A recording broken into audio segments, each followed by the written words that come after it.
Oke, baik. Mengapa kesusahan mengikuti mobil sangat rendah hanya 10-20%? Pak Wibowo, kami memberikan pelatihan ini gratis. Ya, siap. Iya, karena pelatihan gratis biasanya orang itu menganggap ini remeh. Kecuali kalau saya kenakan biaya, Pak Wibowo pakai 2 perangkat ya. Ini suaranya mantul.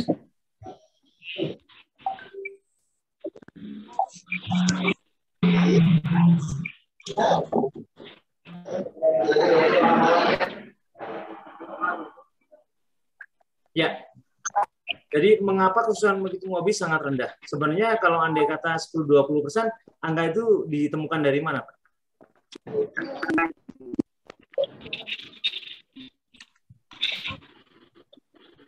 Pak Iwo, angka itu ditemukan dari mana? Kalau saya boleh tahu. Ditemukan dari 20%. Bapak, mohon maaf, yang lainnya saya coba mute dulu ya, supaya suaranya tidak.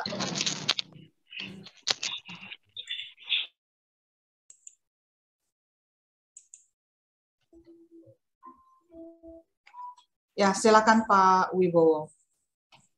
Menurut Pak Wibowo, angka 10-20% itu dapat dari mana angkanya? Karena saya sendiri bisa cuman bukan ini dari kelompok 19 kelompok 91 ini kan yang report dan sebagainya itu sekitar hanya 13 saya lihat yang aktif, saya nyatat semuanya. Terus kemudian dari teman-teman yang kemarin kan juga kelihatan bahwa jumlah antara yang drop out kalau sekolah ya Pak ya, itu dropnya lebih banyak dibandingkan dengan yang sukses gitu loh Pak. Ya. Itu yang saya khawatirkan. Nah itu mengapa hal itu terjadi pertama. Kemudian kendala-kendala apa yang muncul sehingga terjadi drop out yang banyak kalau sekolah itu Pak. Nah, Pak, Bapak pernah melihat ada sekolah gratis Pak? Banyak ya. Dan tidak diwajibkan. Ada Pak? Ada pembandingnya? Saya belum pernah memenuhi pembanding yang sama dengan kami. Kami memberikan pelatihan ini gratis. Ini adalah soal masalah seseorang apa mau menghargai kesehatannya atau tidak. Apakah seseorang menghargai kesehatannya sebuah harta yang harus dia pelihara? Nah, kemudian itu yang pertama. Jadi soal pertama bagaimana dia melihat kesehatannya sebagai sebuah harta berharga yang harus dia eman-eman dalam Jawa ya. Nah, itu yang pertama. Yang kedua adalah pelatihan ini bersifat edukasi. Seseorang dicerahkan cara berpikirnya dengan harapan apabila seseorang mengetahui sebab-sebabnya, dia akan berusaha menghindari. Nah, permasalahannya kan dunia ilmu pengetahuan itu ada yang namanya ilmu pengetahuan mainstream dan tidak. Arus utama dan tidak. Nah, saya termasuk dalam kelompok bukan arus utama. Arus utama adalah pasti dokter. Walaupun mereka tidak bisa menjamin suatu kesembuhan, tapi mereka beranggapan bahwa ya lebih dokter lebih aman. Nah, dokter juga pakai obat. Artinya ada biaya yang dikeluarkan. Sepertinya masyarakat kita sudah berpikir, kalau andai kata ada suatu uang yang kita keluarkan, ada jaminan kita akan mendapat hasil balik. Karena saya gratis, maka saya tidak memberikan hasil balik. Artinya itu tergantung kepada orang menilai pengetahuannya. Nah, masyarakat Indonesia itu miskin literasi, Pak. Miskin literasi. Saya bicara sama saya biologi saja, Pak. Saya bukan orang biologi. Saya jurusan ilmu-ilmu sosial. Pada saat saya bicara dengan seorang, kebetulan waktu di Magelang kemarin, saya ketemu dengan seorang internis, spesialis, pendidikan apa? Saya ekonomi, Pak. Nah, kemudian itu langsung tidak diakui. Padahal kalau andai kata saya bicara, ayo kita adu fakta, banyak mana orang yang sembuh dengan cara Pak Dokter, dengan cara saya. Saya berani jamin kalau andai kata persentase tingkat kesembuhan ini termasuk lebih sembuh. Lebih banyak. Cuman saya tidak punya data valid. Karena saya tidak dukung dengan institusi yang resmi. Ini adalah karena kebiasaan saya membaca, membuka literasi. Dan itu memperbandingkan. Kemudian dengan cara-cara dokter. Nah, Kalau kemudian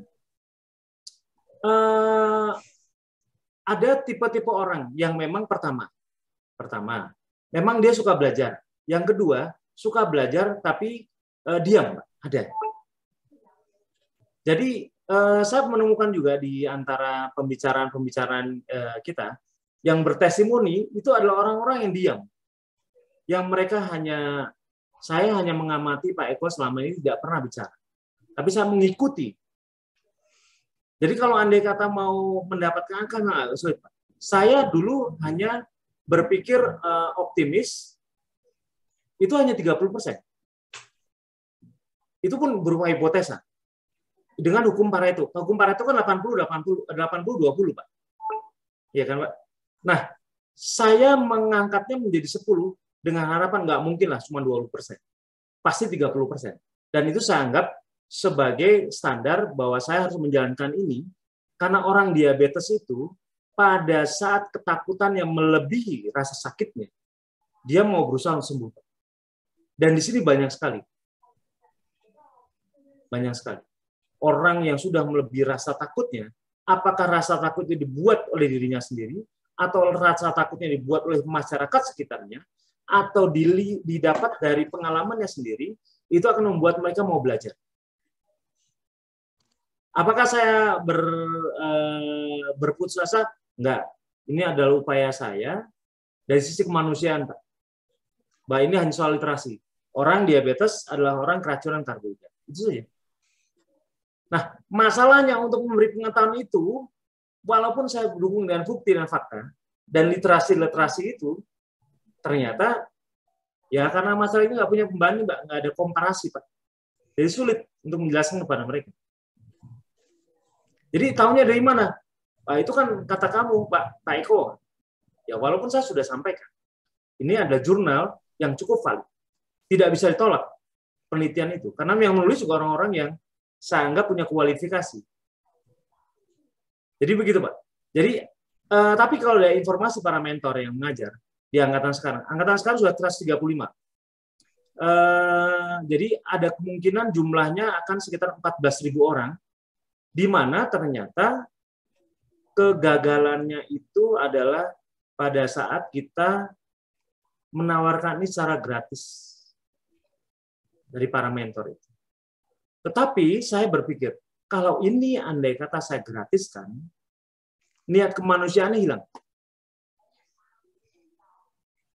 Niat kemanusiaan hilang, dan kemudian kalau andai kata ini saya berbayar, maka banyak rakyat miskin yang ingin menjadi sembuh juga terjauhkan dengan misi kita, Pak.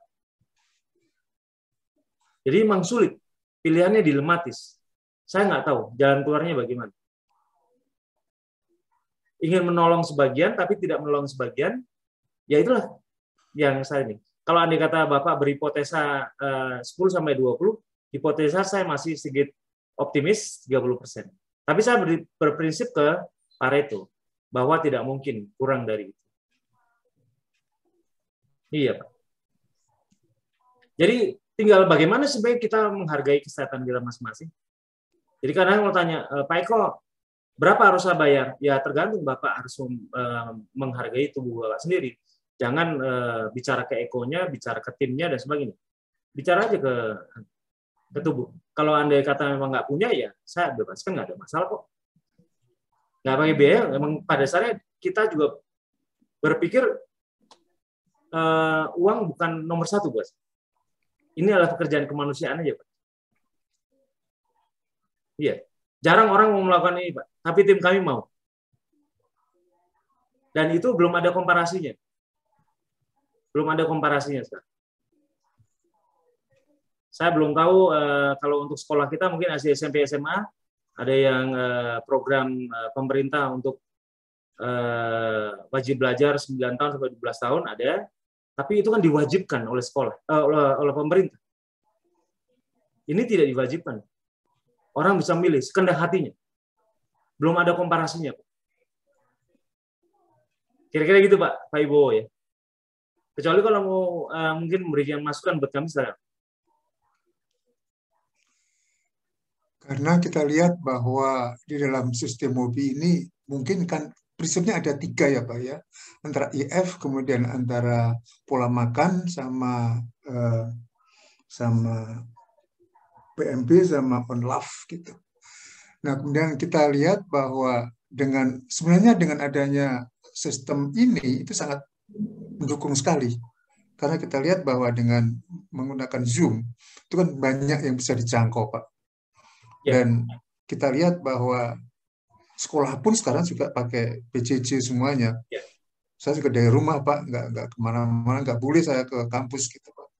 Nah itu efisiensinya adalah seperti itu. Nah cuman saya masih berpikir sejauh mana efektivitas gitu Pak, efisiensi dan sebagainya. Ini bisa sehingga bisa meningkatkan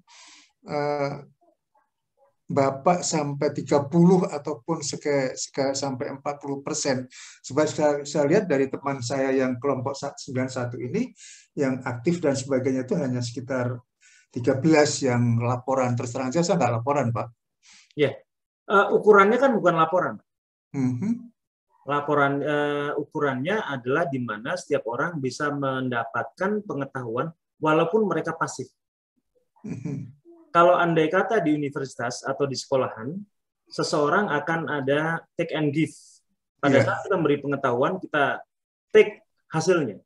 Dan itu bisa ada angka-angka, berupa statistik, data Pak. Kalau kita nggak bisa, karena itu pasti butuh biaya, dan butuh kerelaan, dan butuh kewajiban. Nah, masalahnya kita nggak ada kewajiban. Iya, memang hak dan kewajibannya nggak jelas kan di sini juga. Iya, karena kalau andai kata saya turutkan kewajiban, emang kamu mau beli apa sama saya? Iya.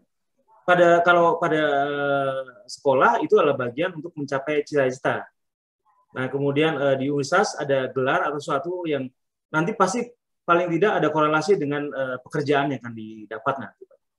Di sini kita hanya bicara bahwa kalau kamu mempelajarinya dengan baik, ya kamu akan dapatkan. Sama seperti kita waktu SD kita belajar menulis dan membaca, Pak. Kita sendiri bahkan tidak tahu siapa guru kita dulu yang ngajari pada saat membaca nulis. Tapi saat ini kita rasakan memberikan manfaat banyak sekali.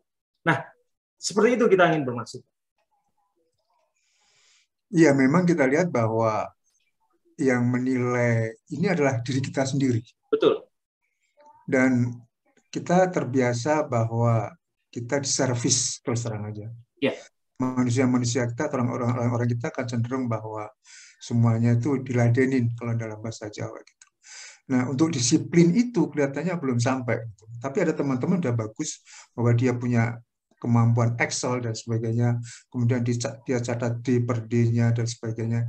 Itu sangat-sangat menarik sekali. Nah, mungkin kita perlu usaha lebih ketat lagi bahwa seyogianya bapak-bapak yang ikut itu mencatatnya dengan rajin, dengan baik dan sebagainya. Sehingga kita lihat bahwa dia akan tahu di mana letak kesalahan ataupun mengapa kok GDS saya tidak pernah turun dan sebagainya. Itu minimal dia bisa menganalisis gitu loh. Saya setuju. Nah, kemampuan seperti itu kan terus terang aja maaf aja kita belum sampai ke arah itu Pak. Untuk critical thinking kita kan belum banyak. Nah, pada saat sampai ke critical thinking sebenarnya sudah banyak dipikirkan oleh teman-teman kita yang menjadi relawan, Pak. Kita sedang membuat statistik, tapi untuk statistik itu diperlukan suatu effort yang berhubungan dengan sumber data, keinginan untuk menyampaikan data secara objektif. Artinya itu berbiaya, mengeluarkan biaya. Dan biaya itu apakah harus dikeluarkan oleh mereka sebagai peserta ataupun kita sebagai usernya nanti. Dan mungkin berbeda dengan beberapa perguruan tinggi, setiap penelitian pasti ada biayanya, dan kita nggak bisa. Iya, karena biasanya kalau saya lihat di perguruan tinggi, setiap seorang doktor mau bikin suatu penelitian, pasti ada biaya yang diturunkan dari pihak alma maternya, dari pihak universitasnya. Nah, kami tidak bisa, Pak.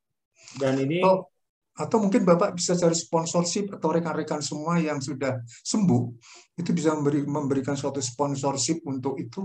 Jadi analisisnya lebih tajam gitu loh Pak. Jadi selama ini kan testimoni kan Bapak bilang sendiri adalah pseudoscience gitu kan.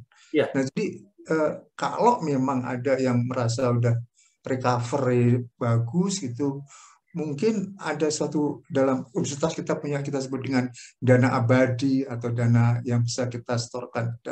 Saya nggak tahu Bapak punya yayasan atau enggak dan sebagainya, sehingga lebih berkembang lagi gitu loh Pak. Enggaknya selama ini kan masih pribadi Bapak aja kan ya sebagai center of power-nya gitu. Tapi kalau Anda bisa share dengan pada saat saya ke Magelang kemarin, Pak, sebenarnya tujuan saya hanya untuk menjenguk keluarga.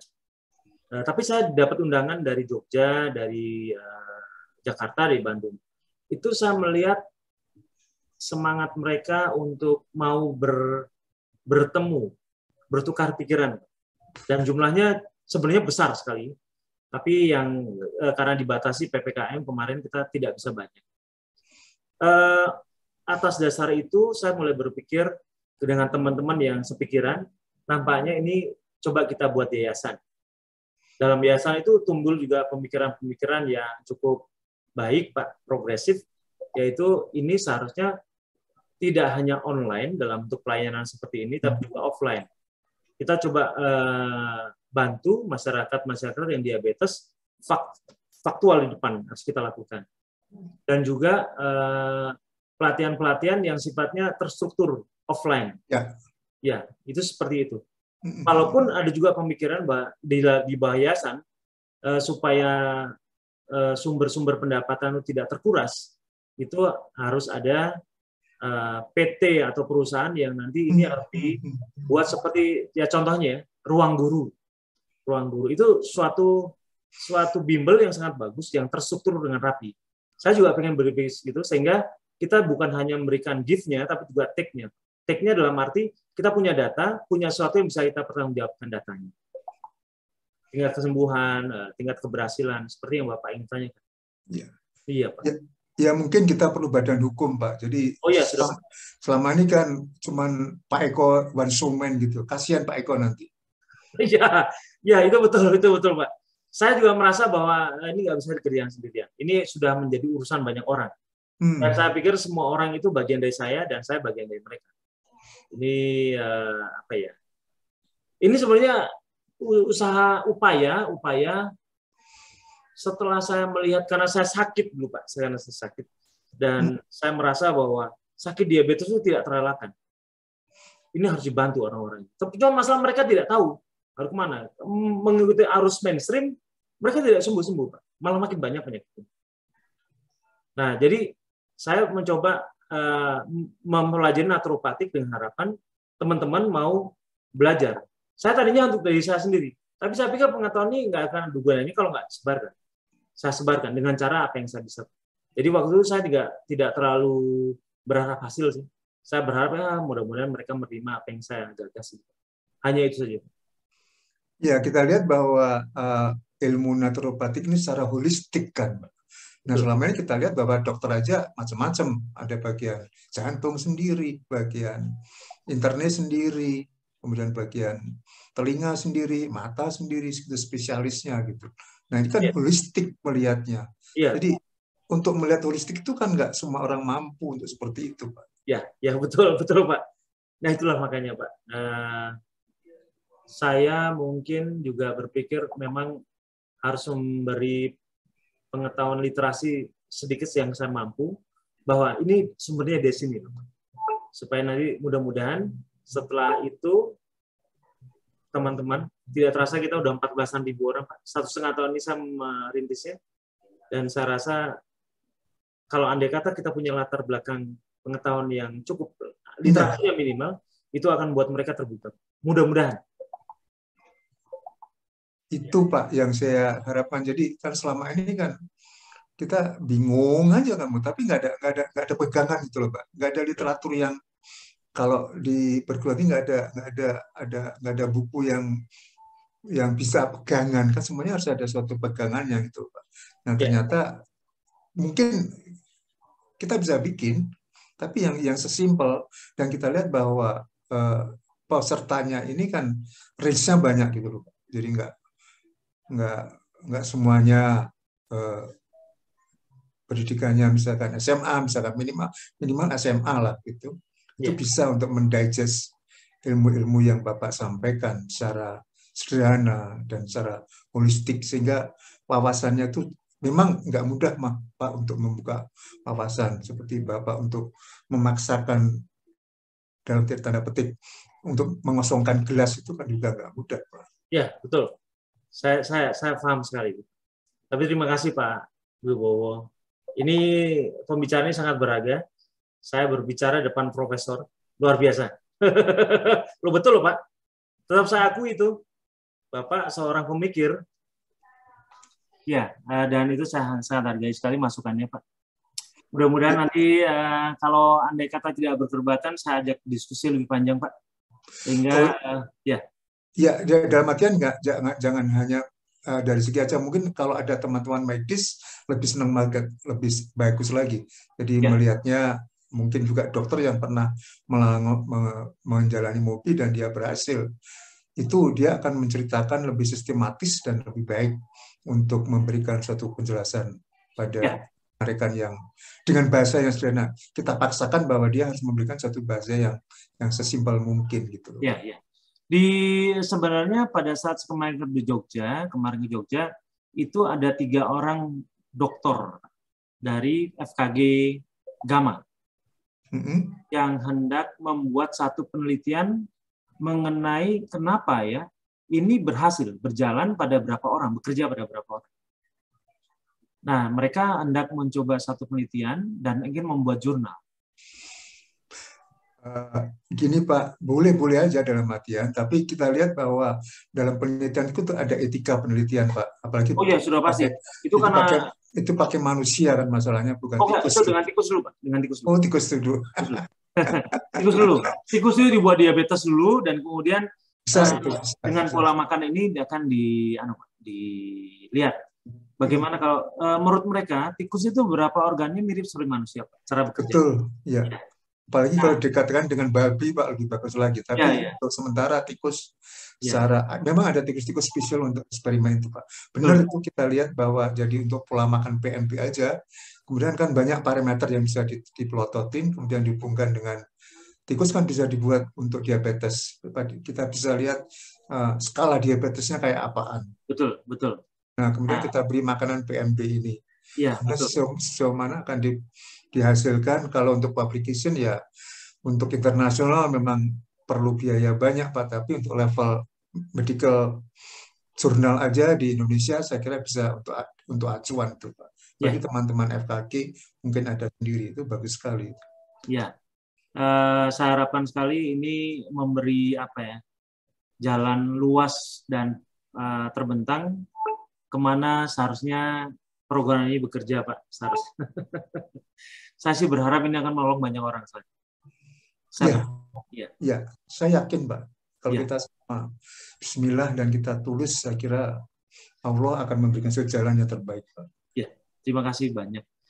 Oh ya, Pak Iwo di MIPA UI ya Pak ya? Iya, betul. Ya, kalau MIPA UI berarti saya pikir banyak sekali persamaan dengan pengertian pangan dan literasi yang saya pegang. Iya, saya supporting penelitian Anda referensi Bapak. Saya pernah kirim referensi ke Bapak, nggak tahu udah dibaca atau belum. Oh ya, ada nggak Pak? Pernah, itu tentang, nanti saya kirim lagi deh kalau misalkan ke WA. Oh, dikirimkan lagi karena ada di WA Bapak mungkin udah ada. Itu bagus sekali. Dia mereview how to intermittent fasting. Ya. Karena mohon maaf Pak, satu hari itu kadang-kadang antara 1.000 sampai 4.000 WA yang saya terima Pak. Oke. Iya. Jadi mohon maaf. Ya, saya tahu sibuknya. Makanya sekarang saya katakan bahwa Pak Eko adalah one man show kan. Capek Pak, saya yakin Anda akan capek sekali dengan kondisi seperti ini. Iya. Butuh dukungan aja Pak. Saya perlu dukungan dari Pak Wibowo. Ini istimewa buat saya. Dan mudah-mudahan nanti kita berdiskusi lagi Pak dengan berapa teman yang bisa. Ya, itu yang penting Pak. Yang dalam artian untuk melihat 5 atau 10 langkah ke depan. bukan hanya sekarang aja. Dan nanti Bapak mungkin sebagai manajer aja, Pak, nggak perlu pada satu level. Baik. Kan bukannya seperti itu, Pak, seharusnya. Iya, iya. Iya, Pak. Terima kasih banyak Prof. Wibowo atas atensi terhadap upaya-upaya kami. Ini sangat berarti buat saya. Terima kasih, Pak. Baik, terima kasih. Selamat malam, selamat istirahat. Bapak harus istirahat banyak, nggak usah banyak baca WA. Terima kasih, kalau perlu ada asisten yang bacain WA, Pak.